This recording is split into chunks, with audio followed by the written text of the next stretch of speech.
The rain pounded the streets of New York City like a relentless drum, turning the sidewalks into slick rivers that reflected the neon glow of towering skyscrapers.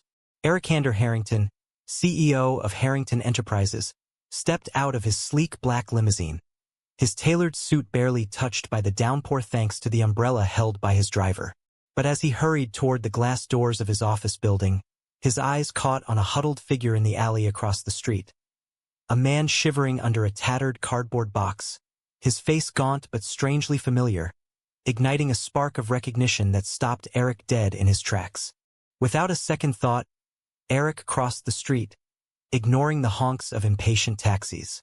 "Hey, you there!" he called out, his voice cutting through the storm.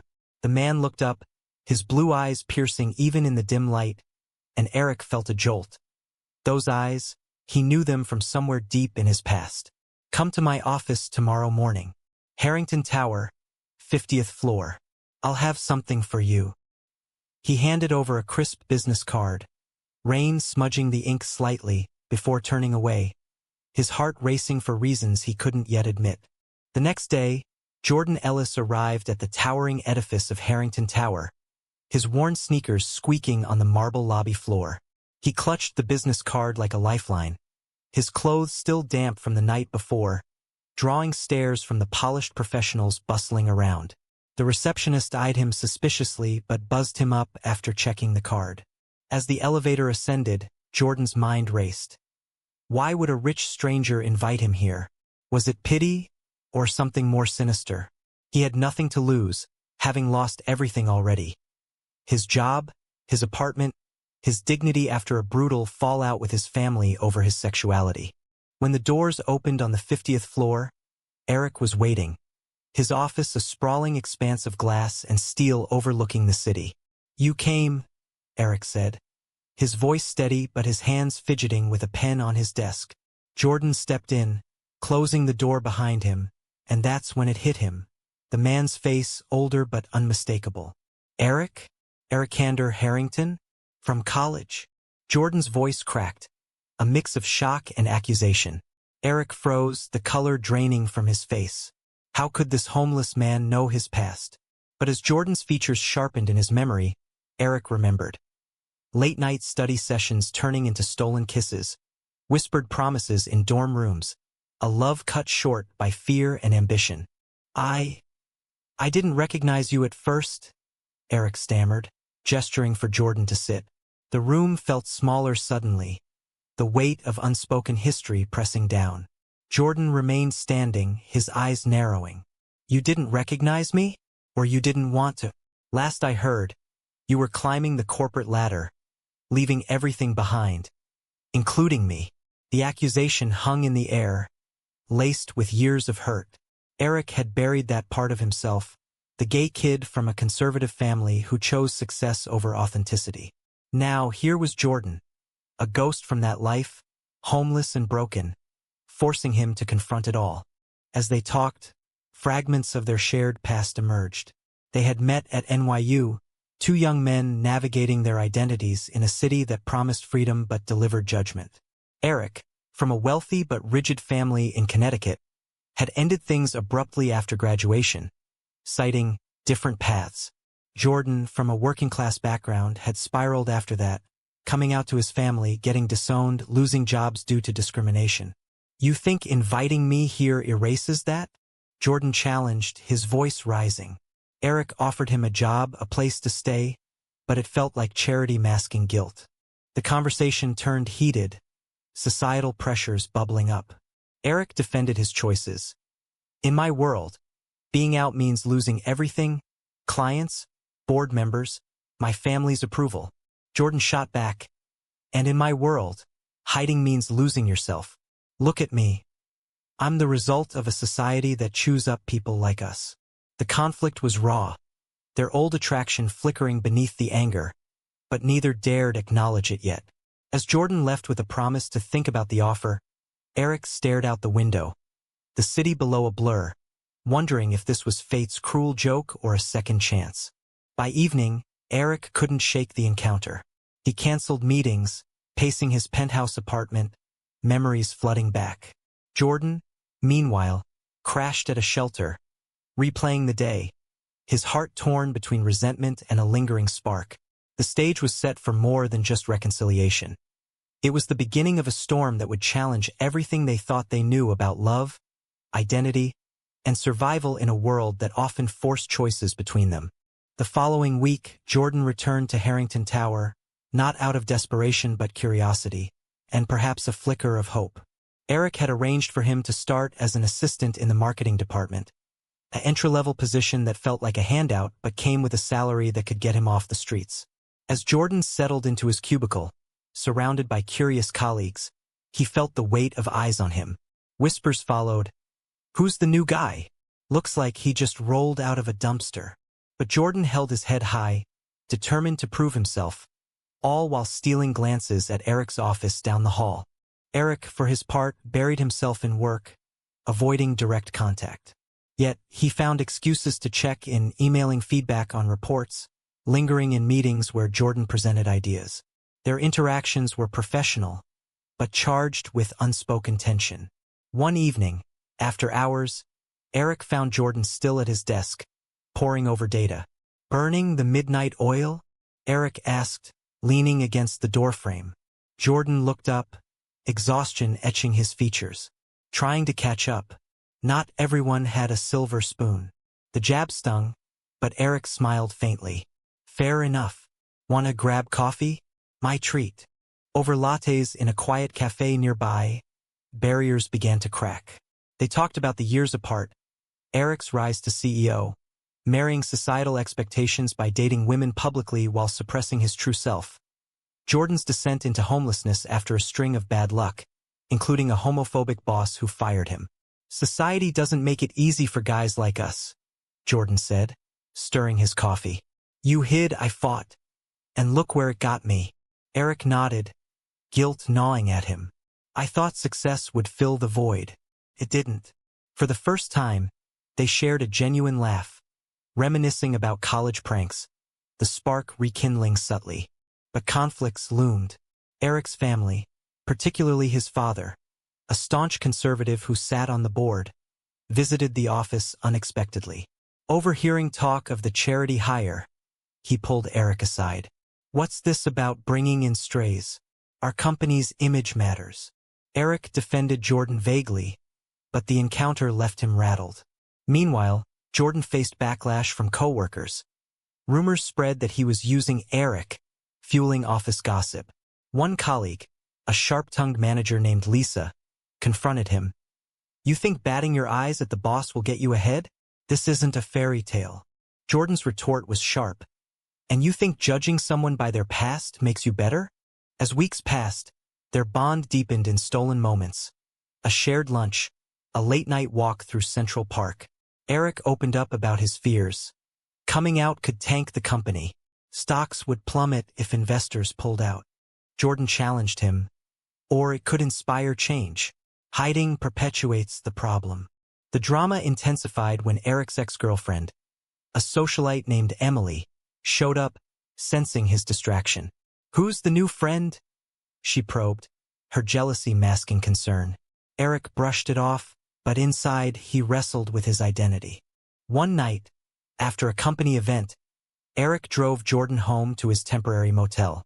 In the car, silence gave way to confession.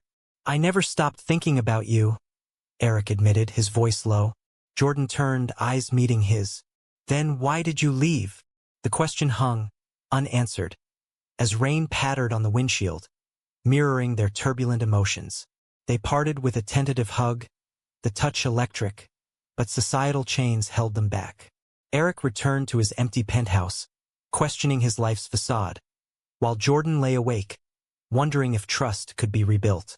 The high society world clashed with Jordan's reality when Eric invited him to a gala. Dressed in a borrowed suit, Jordan felt out of place among the elite. Snide comments about rags to riches stung, highlighting class divides. A heated argument ensued in a quiet corner. "This is your world, Eric, not mine. I'm just a prop," Eric pleaded. "No, you're more. But I can't change overnight." The night ended in tension, foreshadowing greater storms. Months into their renewed connection, the undercurrents of attraction became impossible to ignore.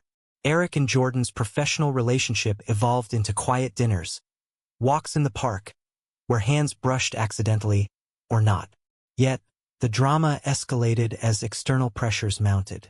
Eric's board members, influenced by his father's conservative views, questioned his decisions, subtly probing his personal life. Focus on the bottom line, not distractions. One said during a meeting, eyes flicking toward Jordan's direction. Eric defended his hires, but doubt crept in. Was he risking everything for a ghost from the past? Jordan, thriving in his role, pitched a campaign on diversity and inclusion, drawing from his experiences. It was bold, highlighting LGBTQ+ issues in corporate America. Eric approved it hesitantly, but it sparked backlash. Social media buzzed with mixed reactions. Some praised the progressiveness. Others accused Harrington Enterprises of virtue signaling. Jordan faced online trolls. Homeless queer trying to push an agenda. He confided in Eric. "This is what I mean. Society fights back when we speak up." Eric, torn, replied, "But silence isn't better. Maybe it's time for change." The turning point came at a family dinner in Connecticut. Eric's parents, unaware of his secret, pressed him about settling down. "Emily's a good match," his mother said. His father added, "Don't let liberal nonsense ruin the family name." Eric excused himself, calling Jordan in a panic. "I can't keep lying." Jordan drove up that night, meeting Eric in the driveway under starlight. "Then don't," Jordan urged. In that moment, they shared their first kiss in years, a flood of emotions breaking free. But a nosy neighbor spotted them, and whispers reached Eric's father by morning. Confrontation erupted at breakfast. "Who was that man?" his father demanded. Eric, heart pounding, came clean. "He's someone I care about. I'm gay, Dad." The room exploded, accusations of betrayal, threats to pull funding from the company. "You'll destroy everything we've built," his father roared. Eric stood firm, but the pain was visceral. Driving back to the city with Jordan, silence reigned until Jordan spoke. "I'm proud of you, but this won't be easy." Eric nodded, gripping the wheel tighter. Back at work, the fallout spread. Leaked rumors hit the press. CEO's secret life exposed. Stocks dipped slightly, clients hesitated. Jordan supported Eric privately, but their relationship strained under scrutiny. "Is this worth it?" Eric asked one night, head in hands. Jordan replied, "Love always is, but society's not ready." A heated debate followed, Jordan pushing for public acknowledgement, Eric fearing total ruin. "You want me to out myself fully? Lose the company?" Eric argued. "Or keep hiding and lose us?" Jordan countered. Friends weighed in, adding layers. Eric's best friend, a straight ally, encouraged openness. Times are changing, but Jordan's shelter buddies warned of backlash. Rich folks play different games. A particularly contentious moment arose when Emily confronted Eric. "I always suspected, but him? A homeless guy." Her words cut, highlighting class prejudices intertwined with homophobia. Eric defended Jordan fiercely, but doubts lingered. As tensions peaked, a board meeting loomed where Eric's position was at stake. Jordan offered to step back. "If I'm the problem, I'll go." Eric refused. "You're not the problem, society is." The night before, they talked for hours, emotions raw, forging a deeper bond amid the chaos. Yet, the world outside plotted against them, setting the stage for a climactic showdown. The boardroom crackled with tension as Eric faced the directors, his father's stern gaze boring into him. Rumors had morphed into headlines. Harrington CEO's gay scandal rocks empire. Investors fidgeted, papers rustling. Eric stood tall, presenting his case. "My personal life doesn't affect my leadership. Our diversity campaign has boosted engagement. Profits are up despite the noise." Murmurs rippled. Some nodded, others scowled. His father interjected, "This isn't about profits. It's about values. We built this on tradition." Eric countered, "Tradition that excludes people like me? That's not progress." The vote was close, But Eric retained his position, barely, with conditions for image management. Relief was short-lived. Outside, protesters gathered, some supporting LGBTQ+ rights, others decrying moral decay. Jordan waited in Eric's office, watching the scene unfold on TV. When Eric returned, exhausted, Jordan embraced him. "We did it," Jordan whispered. But Eric pulled away slightly. "At what cost? My family's fractured." The victory felt hollow, societal divides deepening their wounds. Jordan shared his own scars. "My family disowned me years ago. It hurts, but you survive." Their conversation turned introspective, exploring how homophobia intertwined with classism. Eric's privilege shielding him somewhat, Jordan's lack amplifying his struggles. A new conflict arose when Jordan's past caught up. An old acquaintance, bitter from shared hardships, leaked stories to the tabloids. Homeless man manipulating millionaire. Accusations of gold-digging flew, fueling public debate. Jordan faced Eric. "Believe them? Think I'm using you?" Eric hesitated a moment too long, hurt flashing in Jordan's eyes. "Maybe this was a mistake," Jordan said, storming out. Eric chased him to the street, rain falling again, echoing their first reunion. "No, I'm scared, but I love you." The confession hung vulnerable. Jordan turned. "Love means trust. Society's poison is in your head too." They reconciled tentatively, but external forces pressed. Eric's mother called, pleading reconciliation. "Your father's sorry, but change slowly." Jordan encouraged the visit, but it backfired. His father ambushed with ultimatums. "End this farce or lose your inheritance." Eric refused. "I'd rather lose money than myself." The rift widened, family bonds straining against societal norms. Meanwhile, Jordan's career flourished, but discrimination lingered. Promotions delayed, colleagues distant. "See, even here being out costs," he told Eric. In a pivotal moment, they attended a Pride event incognito, witnessing stories of triumph and tragedy. It inspired Eric to go public in an interview. "I'm gay and proud. Love isn't a scandal." The response was polarized, support poured in, but boycotts threatened. Jordan stood by him, their relationship strengthening amid adversity. Yet, a heated argument erupted over future plans. Marriage? Kids? In this climate? Eric dreamed big, Jordan cautious. Society's not there yet. The debate highlighted generational and experiential gaps, adding depth to their drama. As high society shunned Eric, old friends distanced themselves. Emily, surprisingly, reached out in support. "I get it now. Be happy." But losses mounted, key clients defected. Jordan proposed solutions. Pivot to inclusive markets. Their collaboration blended love and business, but exhaustion set in. One night, atop Harrington Tower, they gazed at the city lights. "We've come far," Eric said. Jordan smiled. "But the fight's not over."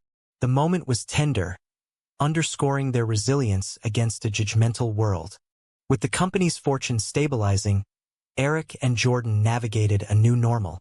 Public scrutiny eased as positive press highlighted their story as inspirational.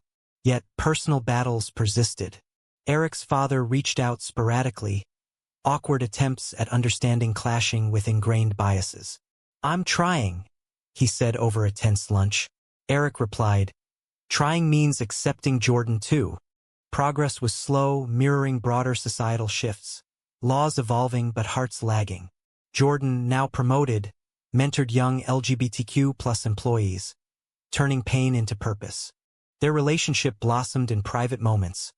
A weekend getaway to the Hamptons, where waves crashed as they discussed dreams. "I want a life with you," openly, Eric confessed. Jordan hesitated. But what if it all crumbles? Fears rooted in past traumas surfaced, leading to therapy sessions where they unpacked baggage. The process was raw, exposing vulnerabilities. Eric's guilt over abandoning Jordan, Jordan's resentment over Eric's privilege. "You had choices I didn't," Jordan admitted. Eric nodded. "And I chose wrong back then."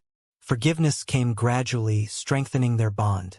Societal conflicts peaked at a corporate summit.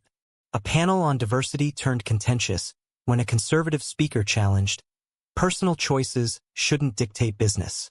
Eric rebutted, "Denying humanity does." Jordan, in the audience, stood in solidarity, their united front drawing applause and backlash.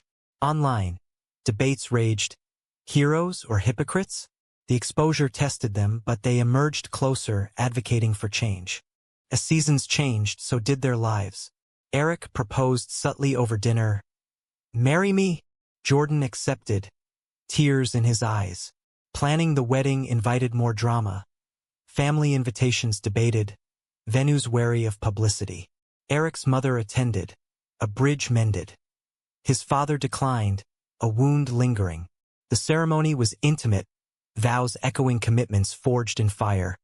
Through society's storms, "I choose you." Honeymoon in Europe offered respite, but reality awaited, ongoing fights for equality. Back home, they faced a final twist. A lawsuit from a disgruntled ex-employee claiming discrimination favoritism. It dragged on, media circus reviving old scandals. Jordan questioned, "Was coming out worth this?" Eric affirmed, "Yes, because we're free." The case settled, but scars remained, highlighting systemic issues. In quiet reflection, they built a foundation, supporting causes like homeless LGBTQ+ youth, turning personal pain into communal healing. Years later, looking back, their story inspired many. Eric's company thrived on inclusivity, Jordan leading outreach. Yet, challenges persisted, subtle discriminations, political regressions. Their love endured, a testament to resilience. But in a world still divided, one question lingered.